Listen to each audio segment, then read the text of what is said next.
Now, when Beijing was lobbying to host the Olympics, it promised to improve rights for all its citizens. But many observers say the population's protections and freedoms have actually shrunk leading up to the Games.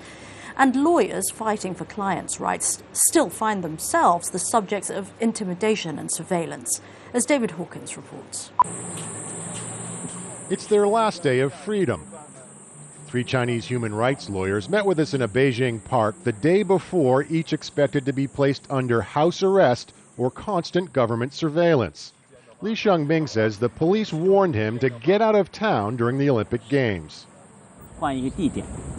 This is completely against the Olympic spirit. Many human rights activists had to leave Beijing and stop their work. They don't give any reason. There's no reason. It doesn't matter whether you accept it or not.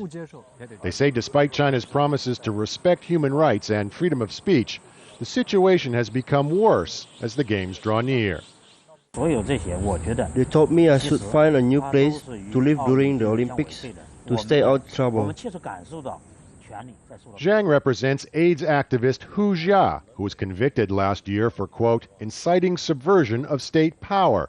He was sentenced to 3.5 years in prison.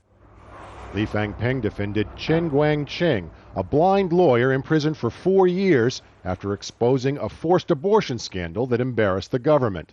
When we went to see Li the next day, he told us the secret police had paid him a visit the first thing that morning. State security agents told Li Fangping he'll be under surveillance all during the Games. The men in the black car behind me, the one without license plates, he says, are following him 24 hours a day. They told me before I meet or talk to anyone, I need their permission. Did you ask their permission to speak with us right now?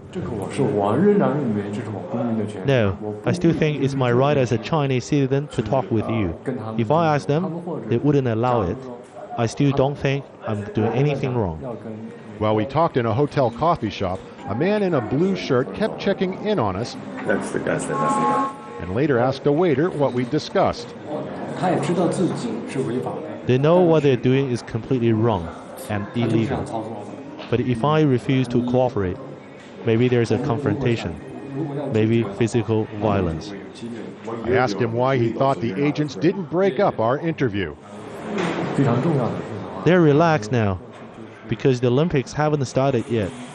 When they do, I think they will be following me into the bathroom. Li Fangping and the others could go to prison for speaking to Al Jazeera or to any foreign reporters. It's a risk they're willing to take. They say they have no intention of spoiling the Olympics, but believe the world needs to know what's really happening in China. David Hawkins, Al Jazeera, Beijing.